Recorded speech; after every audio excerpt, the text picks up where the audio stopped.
makes us experience karmic results. Just like good acts result in good karma later on, bad acts or sinful acts result in bad karma later on.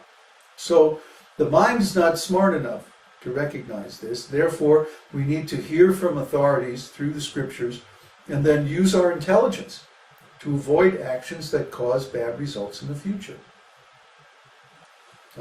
So mind and intelligence, they both work on knowledge. The mind works on one kind of knowledge, and the intelligence works on another kind of knowledge. Mind works on empirical knowledge, and intelligence works on speculative knowledge.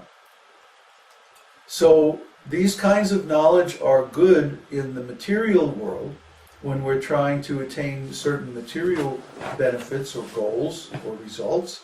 But when it comes to spiritual life, even our intelligence is not very good because it's hard for us to understand the cause and effect relationship between, let's say, chanting the holy name and the bliss that we experience. For this, spiritual consciousness is necessary. And this spiritual consciousness is beyond both the mind and the intelligence. Actually, all consciousness is spiritual. But when our consciousness is full of material objects, then it takes on those material qualities. Because the mind, the consciousness is just like a mirror. If I have a mirror and I hold it up, let's say, to this wall that you can see behind me, the mirror will turn brown just like the wall. Isn't it? But if I hold the mirror up to the sun, then the mirror will start to shine just like the sun. Or if I hold the mirror up to this white shirt, it'll turn white.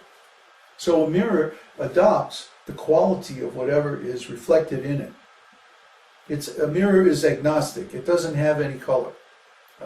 But it'll show the color of what is reflected in it. Similarly, consciousness doesn't have any particular material quality in itself, because consciousness is pure and transcendental. So consciousness simply mirrors whatever qualities are there in the objects of the consciousness.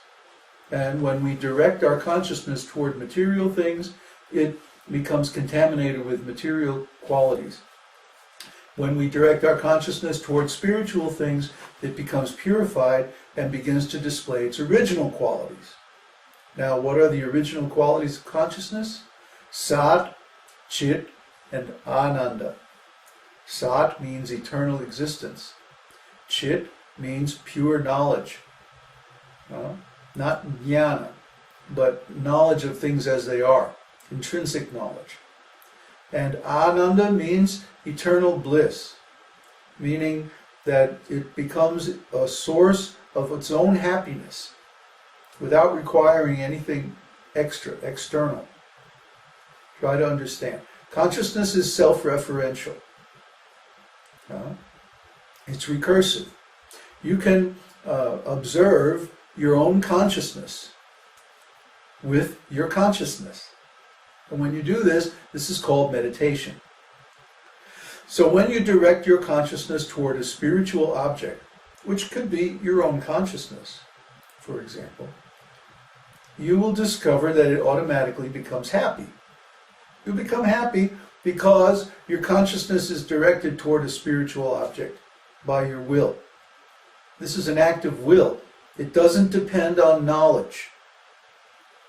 Similarly, if you direct your consciousness towards Krishna, Krishna's name, Krishna's form, Krishna's qualities, his pastimes, his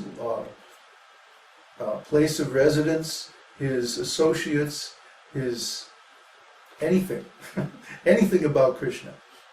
If you direct your consciousness toward Krishna by an act of will, you will discover that your consciousness becomes blissful.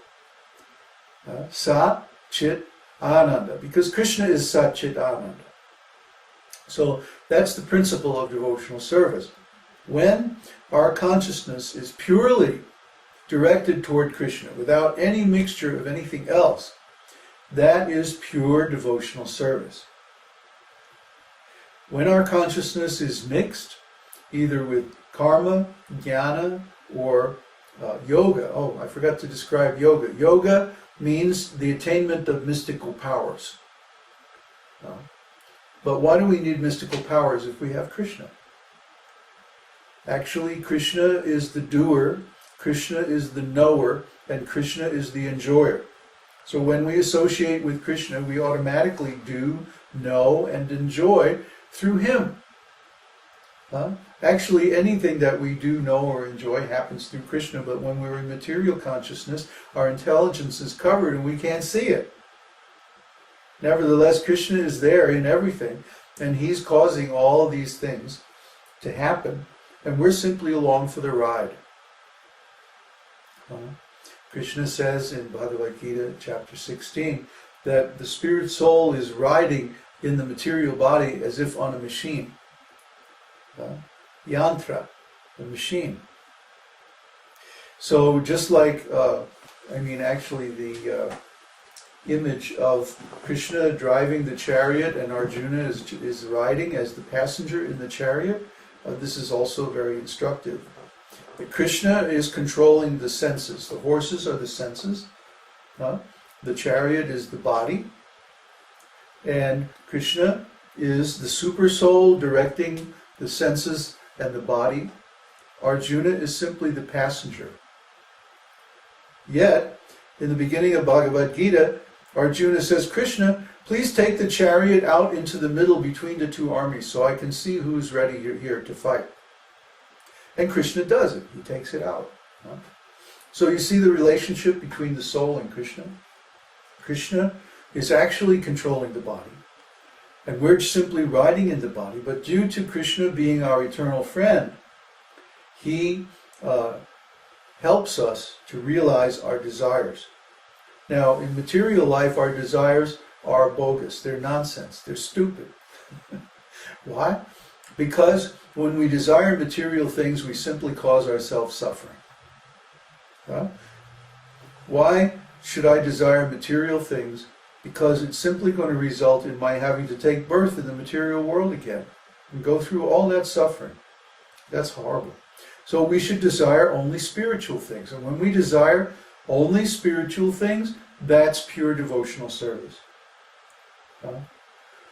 When we only want Krishna's happiness, that's pure love or pure devotional service. Anya bilashita shunyam, without any other mixture of any other thing, karma, jnana, or yoga. Pure devotional service, that's the standpoint, that's the starting point, that's the origin, that's the 0 point, that's the coordinate system of Bhakti Rasamrita Sindhu, the nectar of devotion. Is based on this concept of pure devotional service. Everything is measured from there. I call it the top-down view. In Bhagavad-gītā, and even to a certain extent in Śrīmad-Bhāgavatam, we are looking at the bottom-up view, taking all the parts and pieces of devotional service and Vedic life and building them up higher and higher and higher into this big picture. And then when we finally get to the top, we understand the concept of pure devotional service.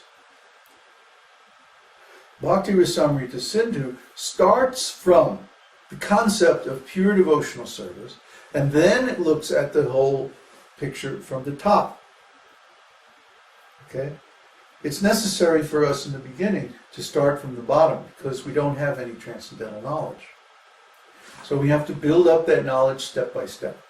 But Bhakti Rasamrita Sindhu assumes that we already have gone through that process and begins to examine what we have built up from the top point of view of transcendental knowledge, pure devotional service.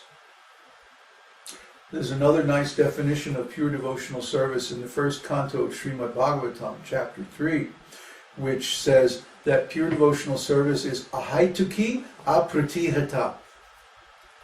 Ahaituki apratihata means it is continuous and unmotivated.